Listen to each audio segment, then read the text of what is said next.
You planned this. You played me. She thought she was marrying a stranger in a wheelchair, a man she'd never seen, whose face remained hidden until the moment they exchanged vows. She did it for the money, to save her dying mother, to get her sister back in school. But when the groom stood up and whispered her name, everything she thought she knew collapsed. What would you do if the man you thought had left you heartbroken years ago was now your husband? Would you stay, or would you burn it all down? This story will break you open in ways you don't expect. Let us know in the comments. Where are you watching from?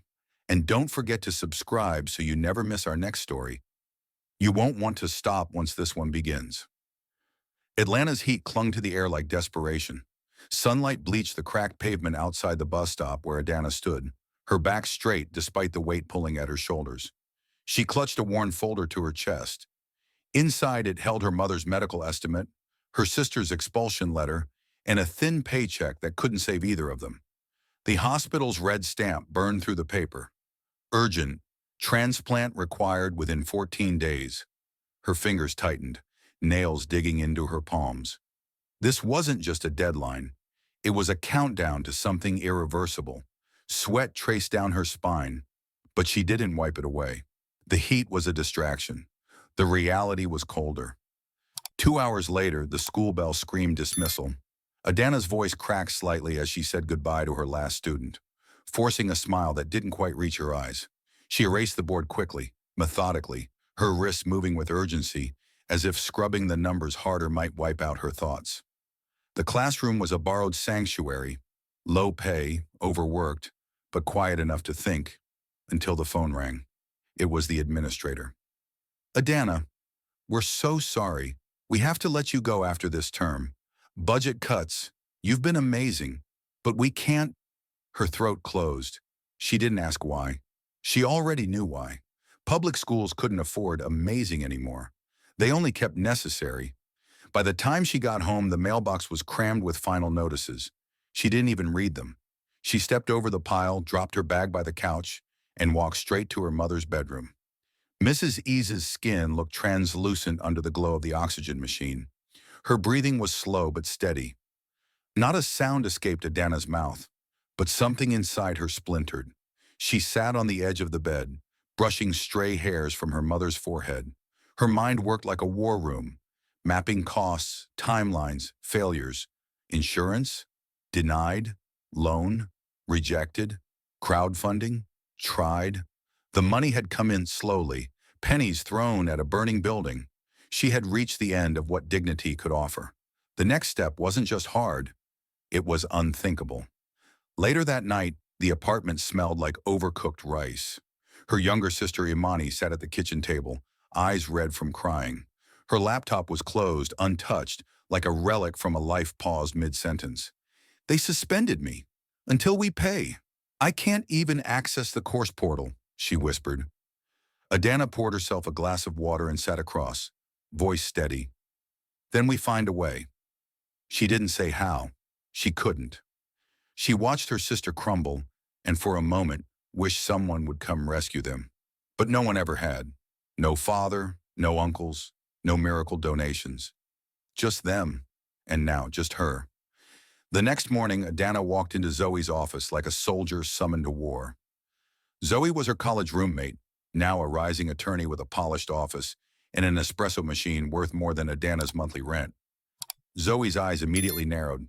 You haven't slept. Adana dropped the folder onto her friend's glass desk. They gave her 2 weeks. Zoe didn't look shocked, just tired. I'll talk to my network, maybe a grant, an emergency fund. We're out of time, Zoe. Silence filled the room like water in a sinking ship. Zoe tapped her pen, then opened a drawer and pulled out a file with a red tab. There's something. It's not ideal. It's unconventional. Adana stiffened. If this ends with you suggesting I marry an old man with 1 foot in the grave? No, he's young. Early 30s, businessman, successful, but he's wheelchair-bound. Accident. He needs a wife. Quickly. For legal reasons. Long story. Adana blinked. Legal reasons? Zoe nodded slowly. He's fighting for control over his company. His image needs to be stable. Family man, settled. His lawyer reached out. It's short term, no sex, no strings. But the payout? She flipped the file toward her. $350,000 up front, more if it goes smoothly. Adana stared at the number like it was in another language. She laughed, short and bitter. So he wants a fake wife to help him look stable, and I'm just desperate enough to qualify. Zoe didn't deny it.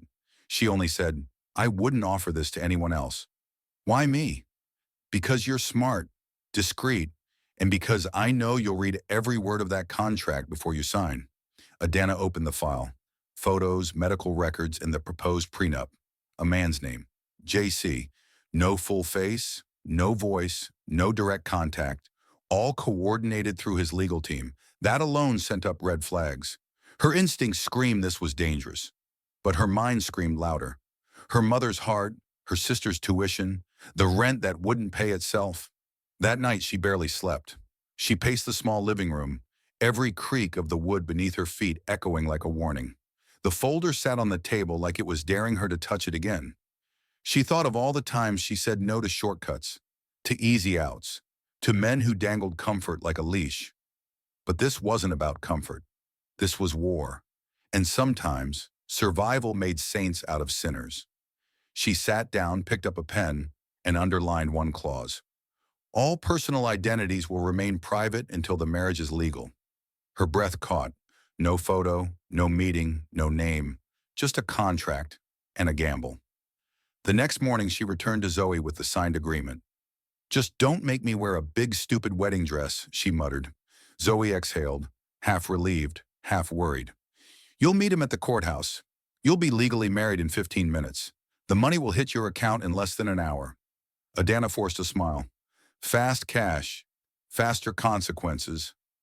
As she left the building, the city stretched before her like a trap she just stepped into willingly. But she walked forward anyway, chin high, heels sharp. Because this wasn't a surrender. This was survival. Weaponized. The elevator doors opened with a reluctant hiss. Adana stepped into the law office with her shoulders squared and heart racing. The marble floors beneath her heels clicked too loudly, like every step echoed her desperation.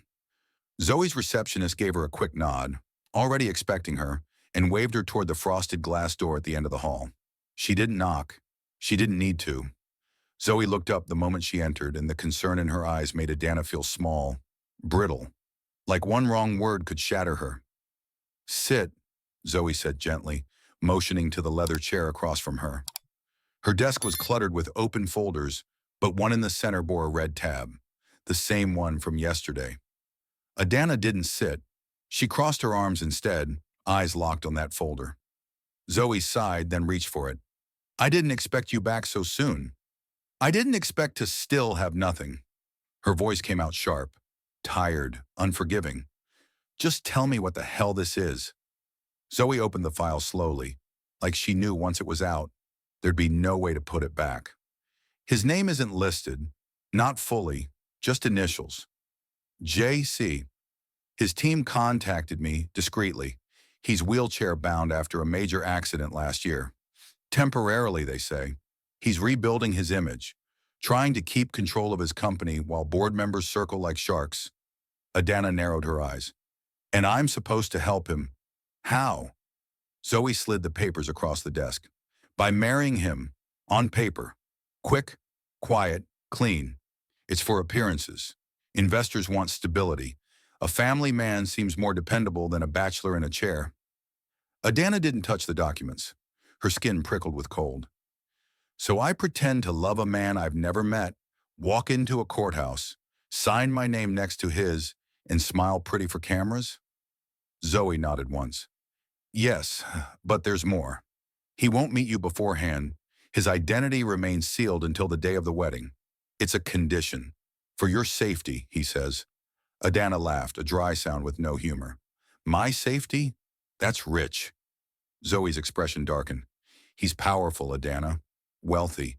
Some people use your connection to him to hurt you, or him. This way there's distance.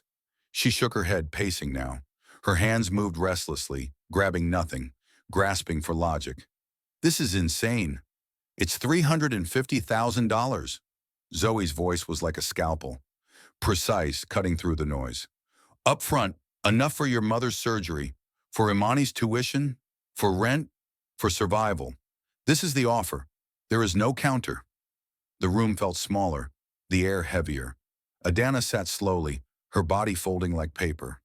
She stared at the contract, not reading, just absorbing the shape of it, the weight. Her mind screamed a dozen reasons to run, but her heart whispered one louder truth. This might be the only way out.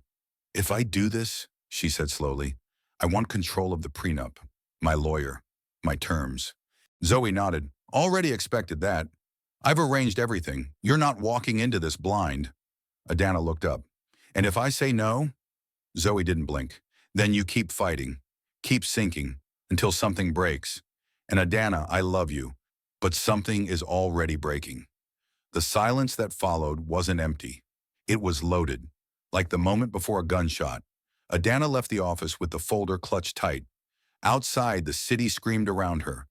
Traffic horns, angry voices, wind slicing between glass towers. But all she heard was the sound of her mother's labored breath in the dark, the echo of her sister's sobs at the kitchen table. That night she read every page, every clause, every risk. The contract was airtight. Her name would change. Her role would begin the moment she signed the marriage license. She would live in his house, appear as his wife when needed. No physical intimacy required. All expenses covered. 3 months minimum. $500,000 total if completed without scandal. But no names, no photos. Just JC. She wanted to scream, to tear the pages in two. But instead, she sat at the kitchen table until sunrise, circling terms in red pen, underlining questions, building her fortress one clause at a time. In the morning, Zoe called. He agreed. Your terms, all of them. You'll meet at the courthouse tomorrow. Noon, a private ceremony. Adana closed her eyes. The decision had been made long before her lips said yes. It had been made the moment her mother collapsed in the hallway 3 days ago. The next day, she dressed in a cream suit. Sharp, clean, unbranded. No veil, no lace. She braided her hair back, her face bare except for mascara and a muted lipstick. She looked in the mirror and barely recognized herself. Not because she looked different, but because she looked dangerous. Like a woman on the edge of something irreversible. She arrived at the courthouse alone. Zoe was already inside, talking to a man in a navy suit who introduced himself only as Mr. Clark. He handed her a clipboard, legal forms, NDAs, marriage license. Adana signed each one, her signature bold and unwavering. Then the doors opened. Her groom entered in silence. She didn't look up immediately. She was still handing over the last form. But then she heard the wheels, soft, smooth, and lifted her gaze. The man in the wheelchair didn't speak, didn't show his face. He wore a tailored suit, expensive shoes, and gloves that covered his hands. He kept his head slightly turned, revealing only the sharp line of his jaw. The officiant began speaking. Words blurred together, legal obligations, witnesses, vows. When told to repeat after her, Adana's voice didn't shake. She was steel. Then came the rings. He took hers from a velvet box. His hands trembled one slightly as he slipped the band onto her finger. And just as she raised her hand to return the gesture, he whispered her name. Not Ms. Ease, not bride, but her full name. Soft, familiar. Adana's breath caught. Her stomach dropped. And that's when he lifted his head and stood. The silence after he stood was louder than any scream. Adana froze. Her breath hitched in her throat, chest rising and falling in jagged bursts as her eyes met his. For a second, her brain refused to process the image. A man who was supposed to be paralyzed now standing on both legs, steady and intentional, looking straight at her like she was the only person in the room. The noise of the courthouse, the murmuring clerks, even Zoe's sharp intake of breath, all of it faded into white noise. He knew her name, not from the file, not from whispered legal briefings. He had said it like someone who had carried it for years, with a tenderness too dangerous to belong in this transaction. And now he stood there, tall, familiar, and impossible. Adana's pulse pounded in her ears. She took a half step back, her heel catching on the edge of the rug. He reached out, not to stop her, not to hold her, but like he expected her to already know. And then, as if reading her disbelief, he said it again. Her name, this time wrapped in something she couldn't untangle. Regret, longing, maybe guilt. Julian, she whispered, voice cracking. The name broke open the past like a scar splitting under pressure. Julian Carter, the boy she once loved in college. The one who vanished without explanation after a summer that nearly rewrote her entire life. The man she mourned. Not because he died, but because he chose to disappear. And now here he was, in a suit, holding a ring, standing where a stranger was supposed to be. Her legs moved before her mind could stop them. She turned, stormed down the hallway past stunned court staff and Zoe's calls. Her heels struck the tile like gunshots, each step shattering another piece of her disbelief. She didn't stop until she hit the marble wall outside the elevator. The cold against her back didn't ground her. It cracked her further. He followed, of course. She didn't look at him when he spoke. You weren't supposed to find out. Not like this. Then how? After the money cleared? After I moved into your penthouse like a well-kept ghost? His jaw clenched. I didn't lie about everything. She laughed, sharp and humorless. Just your name, your face, your legs, your identity. That's not deception. It's a masterclass. Julian's voice dropped. You needed help. I had the means. And you had to trick me to give it? You couldn't just call. He stepped closer, enough for her to feel the heat off his skin. Would you have taken my call after what I did? She didn't answer, because the truth roared inside her. No, she wouldn't have. She would have hung up, slammed the door, buried the memory deeper. Julian reached into his jacket and pulled out a document. The contract still stands. Everything you asked for. Your terms, your boundaries, your exit. But this, he paused, this is me trying to make something right, even if it's the wrong way. Her eyes burned, not from tears, from fury, from confusion, from a betrayal so calculated it didn't even feel personal anymore. It felt surgical, like she'd been made into a charity project wrapped in legal armor. Why? She asked, barely audible. Why do all this? Why now? His silence cracked open something worse than lies. Truth. He still cared, and that scared her more than any twist. The elevator dinged. Zoe approached from the hallway, her expression unreadable. The courthouse clerk says if we don't finalize this in 10 minutes, they'll void the slot. You two need to decide. Now. Adana turned to Julian. He stood straighter, arms at his side, not pleading, just waiting. You planned this. You played me, she said, each word deliberate. He didn't flinch. And yet, she continued, stepping forward, voice steel, I'm still standing here. They returned to the room in silence. She signed the final line. So did he. The officiant pronounced them legally married. Zoe's eyes searched hers for confirmation, for regret, for collapse. But Adana gave her nothing, not yet. As they left the courthouse, cameras flashed. A few journalists had caught wind of something. A secret marriage involving a silent partner. Zoe deflected them expertly, shielding Adana with her body. Julian walked beside her, once again in the wheelchair. For the press, for the story. But Adana knew the truth now, and truth had a cost. The car waiting outside was black, sleek, clinical. The driver didn't speak. Adana slipped inside, her fingers still curled from the signature. Julian sat beside her, silent. The car pulled away from the courthouse, from the old life she couldn't return to, toward a future she no longer trusted. When she finally looked at him, she didn't ask anything. She just stared. He broke first. I didn't know any other way to get close to you again. You disappeared. You left, she snapped, because if I stayed, I would have ruined everything. You were going places. I was spiraling. She turned away. So now you're rich and bored and playing savior? No, he said quietly. Now I'm standing on 2 feet, but still trying to make up for the man who once crawled out of your life. Silence filled the space again, but this time it wasn't empty. It was loaded with history, pain, and possibilities. She looked down at the ring. Beautiful, heavy, binding. This wasn't love. This was war. And she had just stepped onto the battlefield. The mansion looked like something out of a dream Adana would have never allowed herself to have. Floor-to-ceiling glass, a marble staircase that split like river forks, and art worth more than her childhood neighborhood. She stepped through the doorway, like someone walking into a museum where nothing belonged to her, not even the air she breathed.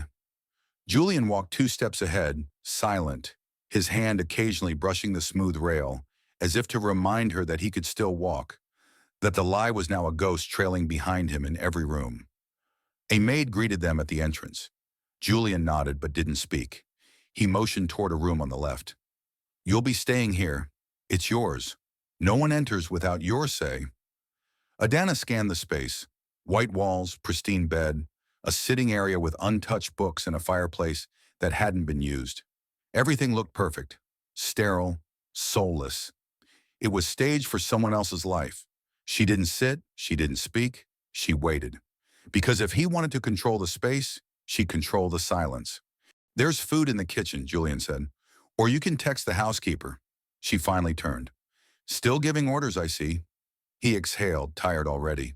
"This wasn't how I planned it." "No, you planned a lie so smooth I wouldn't feel the cut until I bled." The words slapped the space between them.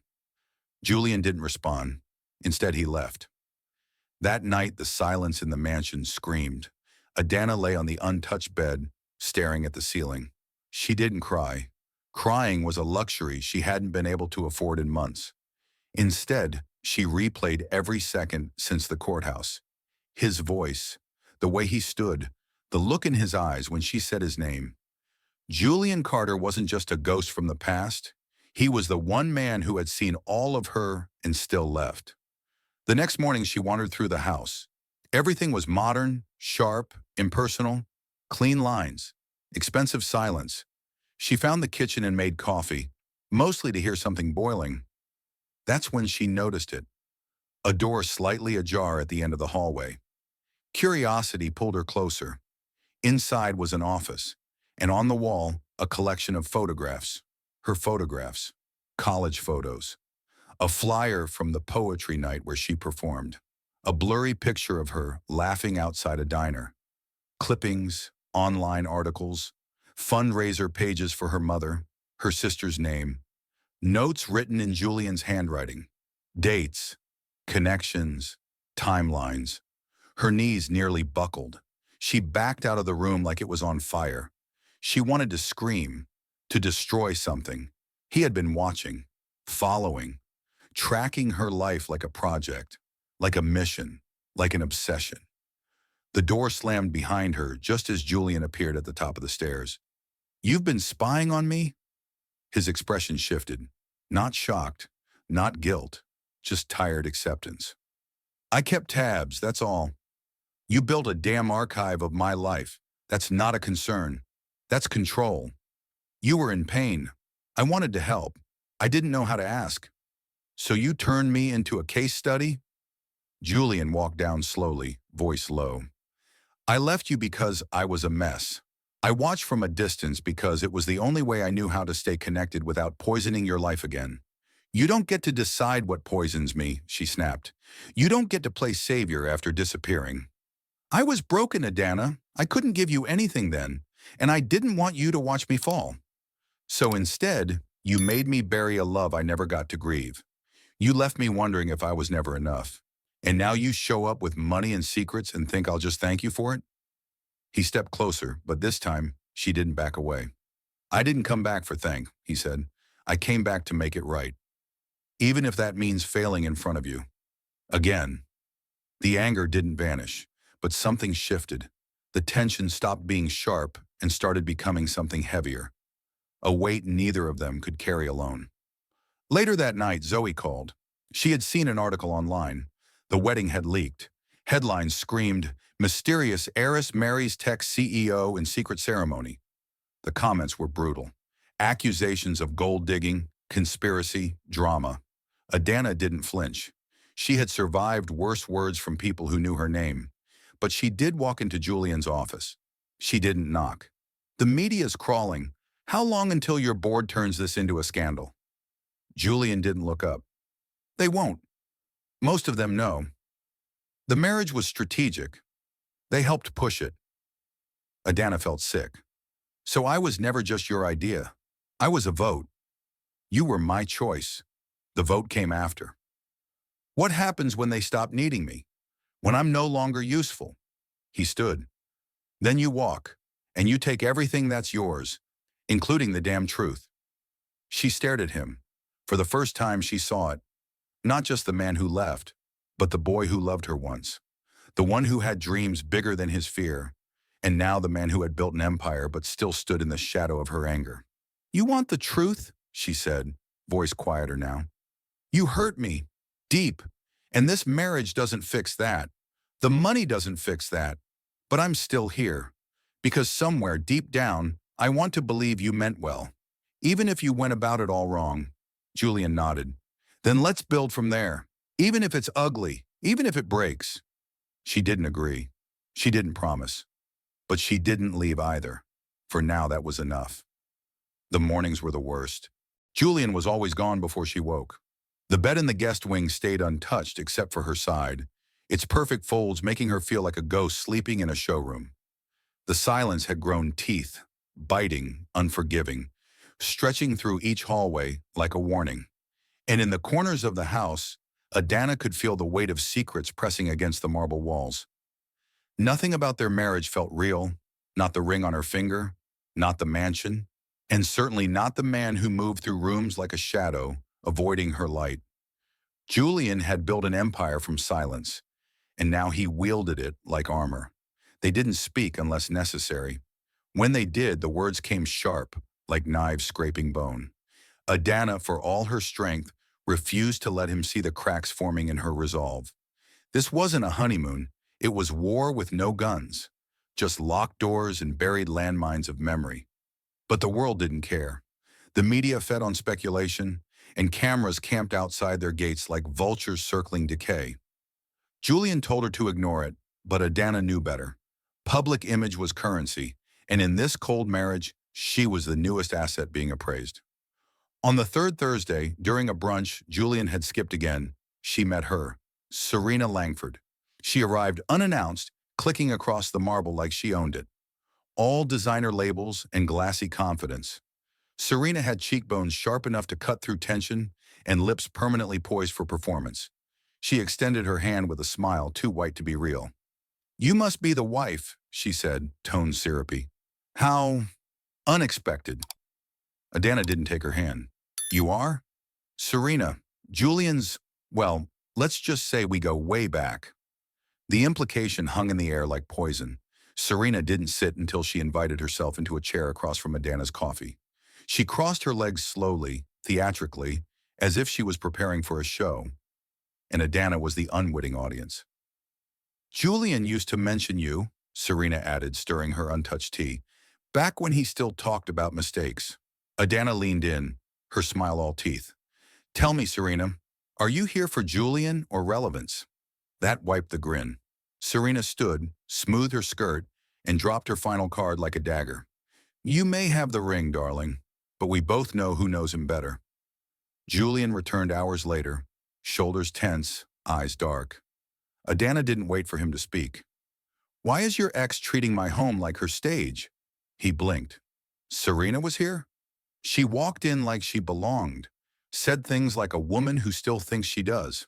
Julian cursed under his breath. She's not part of this. She's just noise. Adana rose from the couch, crossing the space between them with deliberate control. Noise doesn't stroll past security, Julian. Noise doesn't know what to say to hurt me. He met her gaze, the steel in her voice not lost on him. I'll handle it. No, she snapped. You'll answer it. What was she to you? His jaw tightened. A mistake. One I didn't bury deep enough. The next morning the tabloids were worse. Photos of Serena leaving the mansion. Headlines suggesting affairs, betrayal and scandal. Adana stared at the screen, fury simmering low in her chest.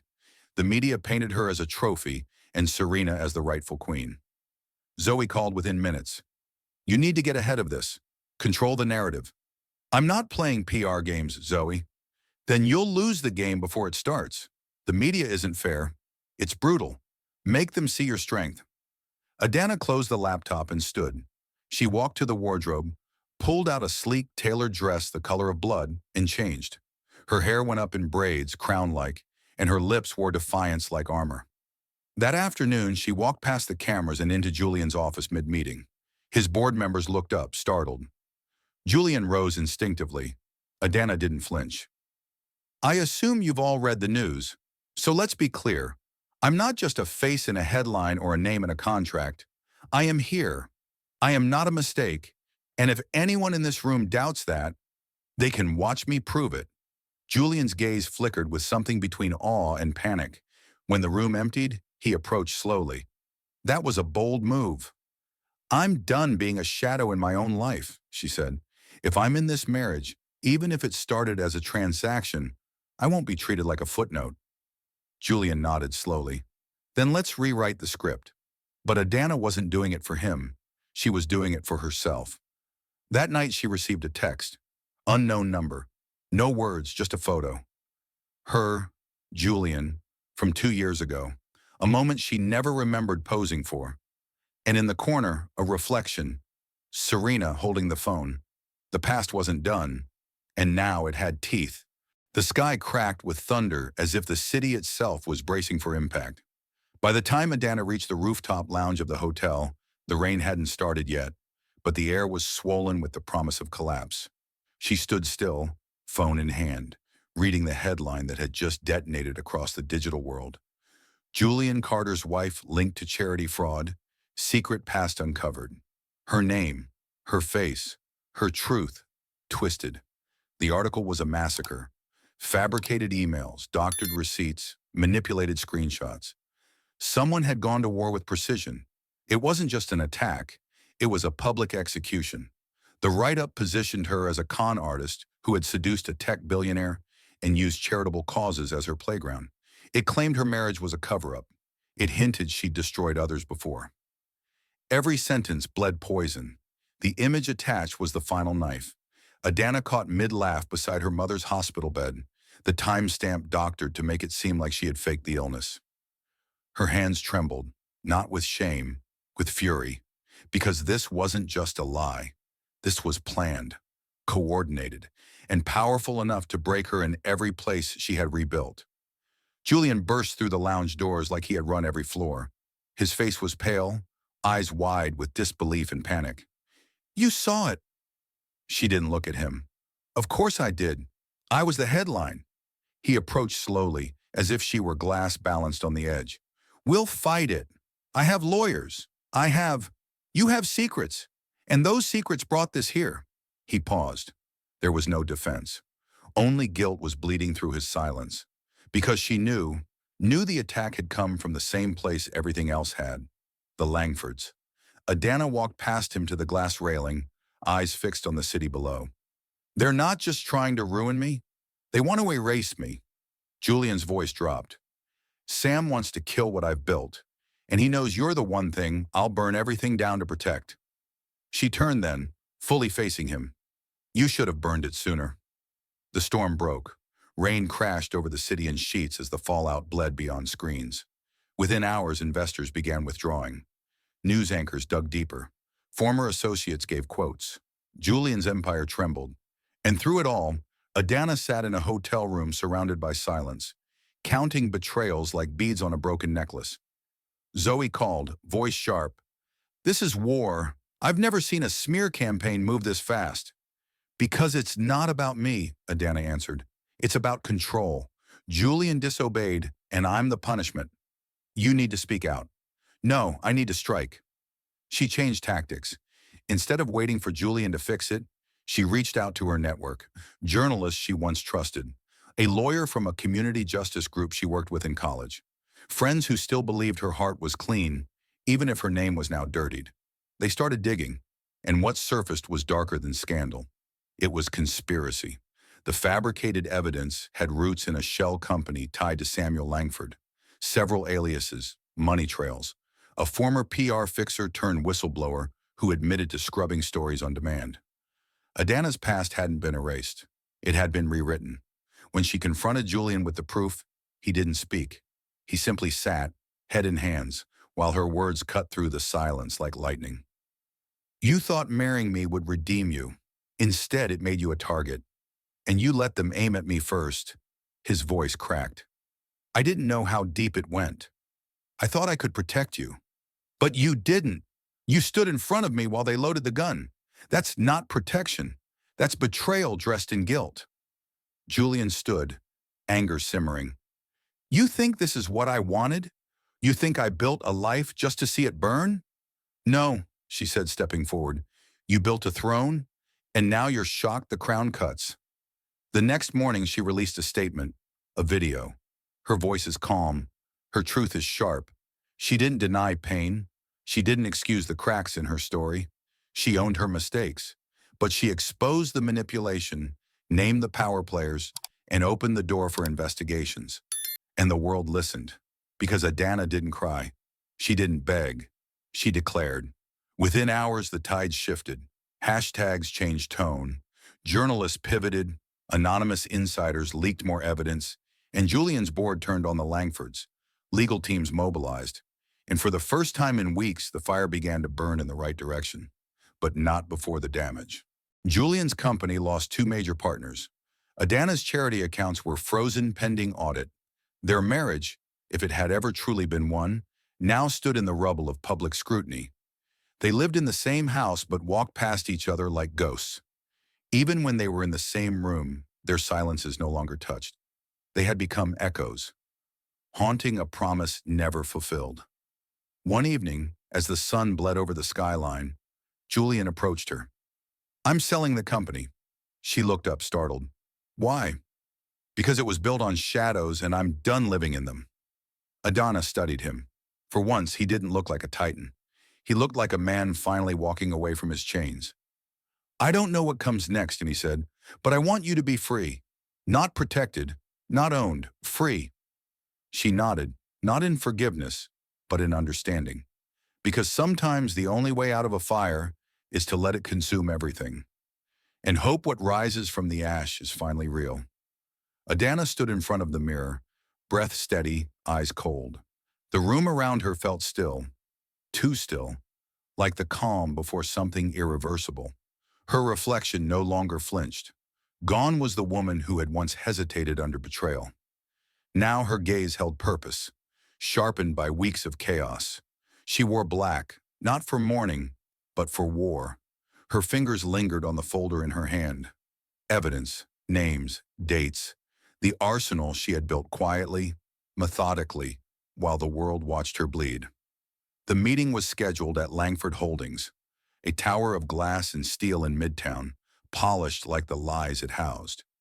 Adana walked through the front lobby with her shoulders squared, flanked by Zoe and Elijah, the investigative journalist who had agreed to publish the truth with conditions: confrontation, full exposure, no editing. The elevator doors opened with a chime too cheerful for the fire about to erupt. On the 41st floor, they were led into a conference room encased in glass, where power dripped from every corner. At the far end sat Samuel Langford, surrounded by aides, lawyers, and smug silence.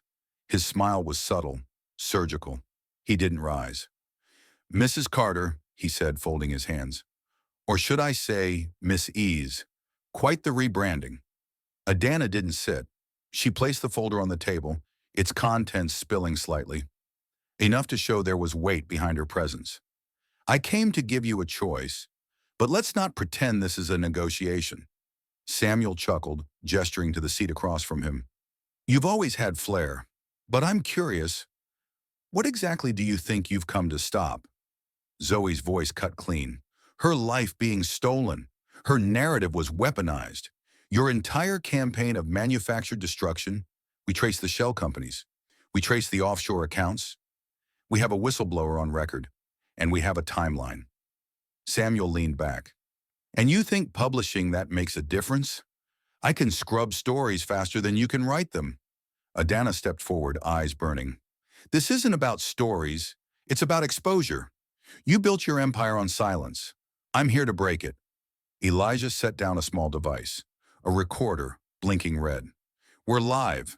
This room is secure but broadcasting, anonymous stream, fail-safe protocol.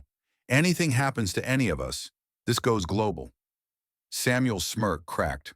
For the first time, the room shifted. One of his aides whispered urgently. A lawyer stiffened. Adana continued, her voice low but slicing. This isn't just about Julian. It's about every woman you've destroyed, every contract you buried, every manipulation you profited from. You used people as pawns and thought no one would push back. You were wrong. He stood then, finally, his hands clenched. You think you're righteous? You're a footnote that got lucky. This world doesn't reward courage. It eats it. She met his stare. Maybe, but it remembers who stood when no one else did. The tension cracked. Alarms began blaring on Samuel's phone. The stream was taking root. Social media lit up. Hashtags swelled. Leaked evidence appeared in real time. Scheduled releases ticking like dominoes. The glass tower no longer felt untouchable. It was transparent, exposed, and bleeding reputation. Back in the car, silence wrapped around them, thick and reverent. Zoe exhaled. That was fire. You didn't just confront him. You burned the whole mask. Adana stared out the window. Midtown blurred past. Her fingers still trembled, not from fear, but from adrenaline that refused to settle. She hadn't won yet, but she had broken the seal. The myth of invincibility had shattered. That evening, Julian waited on the steps of their brownstone. Not in suits, not with apologies, just jeans and weariness, and eyes that finally looked like they saw her. You did it, he said. She didn't smile. I started it. It's not over. He nodded. But it's finally honest. They sat in silence. For once, it wasn't loaded, just heavy with mutual exhaustion and something fragile. Maybe respect. Inside, the house no longer felt like a battleground. It was quiet, uncertain, but no longer hollow. She poured a drink. He joined her. They didn't speak of forgiveness or love, only war and what it costs. Later that night, she walked into the study and found an envelope taped under the desk. Inside were photos, women, names, contracts, all victims of Samuel's machinery. Some faces she recognized. Others were strangers. All had been broken. She spent hours cataloging, scanning, and preparing. The next battle wouldn't be for her. It would be for them. The morning air tasted different. It wasn't a victory. It wasn't relief. It was clarity. The kind that followed a storm too loud to sleep through. Adana stood at the edge of Prospect Park, wrapped in a wool coat, her breath fogging against the sharp Brooklyn chill. Around her, the city was just beginning to stir, oblivious to the firestorm that had shifted its balance only days before. She watched a child chase pigeons. Life moved forward, even when hearts bled. Behind her, Julian approached with a paper cup of coffee, holding it out silently. Their fingers brushed, but there was no heat, just familiarity. Something once bright now dimmed, but is still present. They sat on a bench overlooking the lake. Neither spoke for a while. The silence was no longer bitter. It was spacious. Adana broke it first. Did you ever think this would be where we landed? Julian's voice was softer than she remembered. Honestly, I didn't even know what we were building. She nodded. The quiet wind answered what words couldn't. The chaos had carved something raw between them. Not love, not yet, but honesty. It was a strange foundation, fragile but real. They had both stood in fire. Now they shared the ashes. The days that followed were filled with repair. Legal teams moved like quiet armies, submitting charges against Samuel Langford and his co-conspirators. Whistleblowers testified. More women came forward. Some chose silence. Others demanded justice. Adana didn't push. She offered space. And for the first time, she wasn't just fighting for herself. She was holding space for others to rise. Zoe organized a summit, a private room in Lower Manhattan. Adana walked in wearing white, not to symbolize innocence, but resolve. The other women stared, hesitant at first. Then one by one, they leaned in. Stories spilled. Some are in sobs, some in fury, some in broken English, but all cut deep. When it was Adana's turn, she didn't speak of what had been done to her. She spoke of what came after, of nights spent questioning her worth. On mornings she chose to rise anyway, of the weight of knowing the world watched, judged, and still waking up to fight. Her voice didn't shake. It didn't soar. It held. And the room held with her.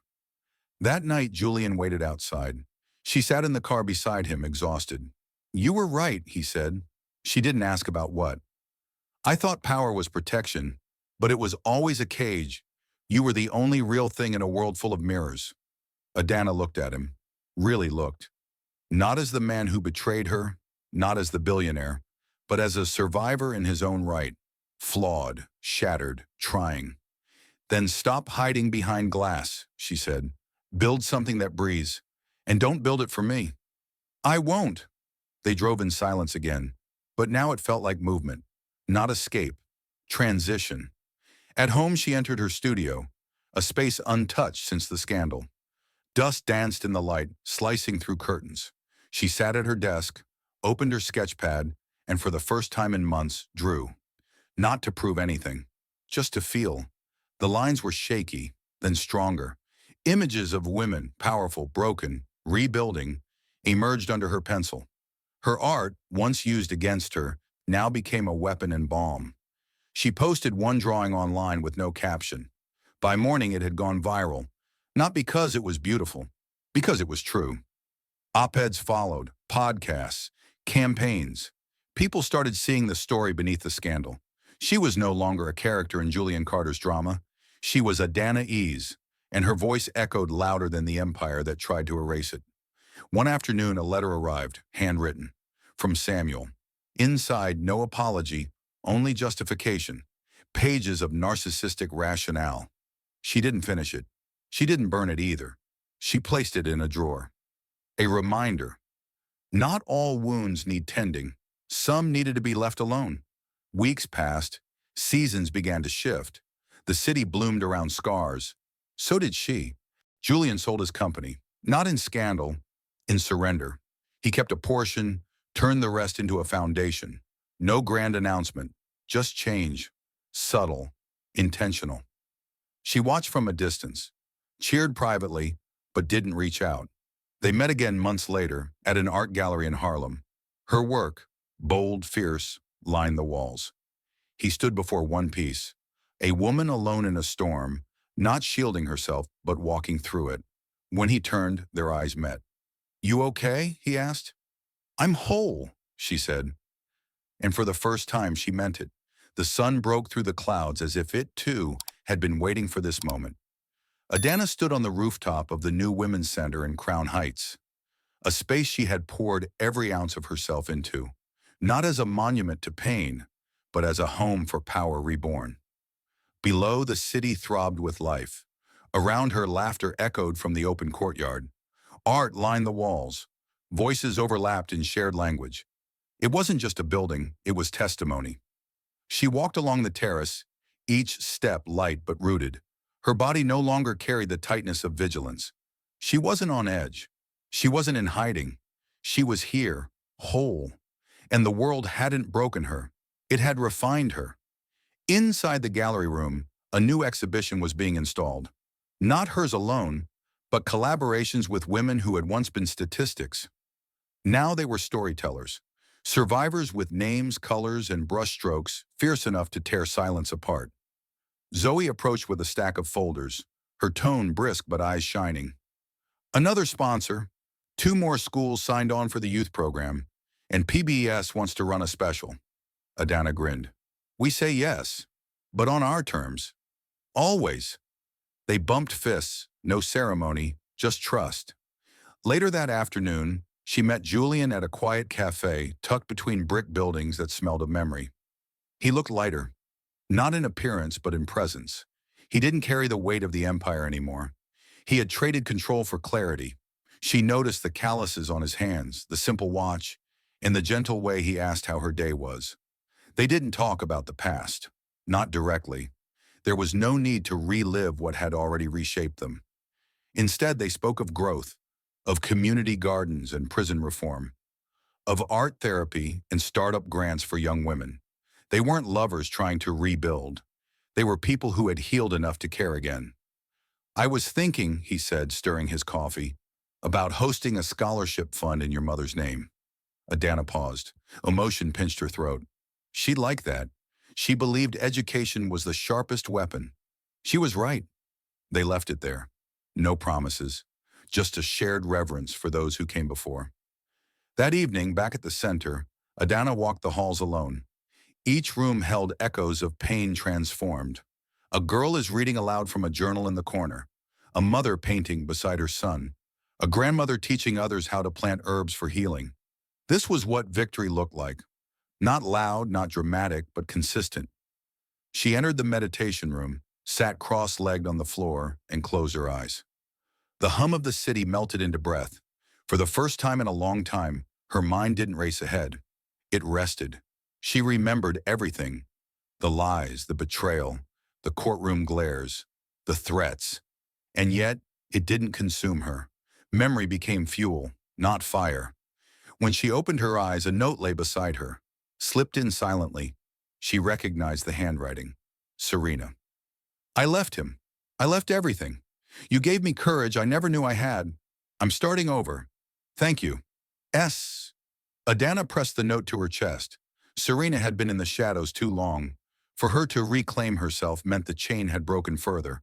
Power wasn't just dismantling systems, it was passing the spark. Days later, Adana stood before a crowd gathered for the center's official opening. Press, activists, donors, survivors.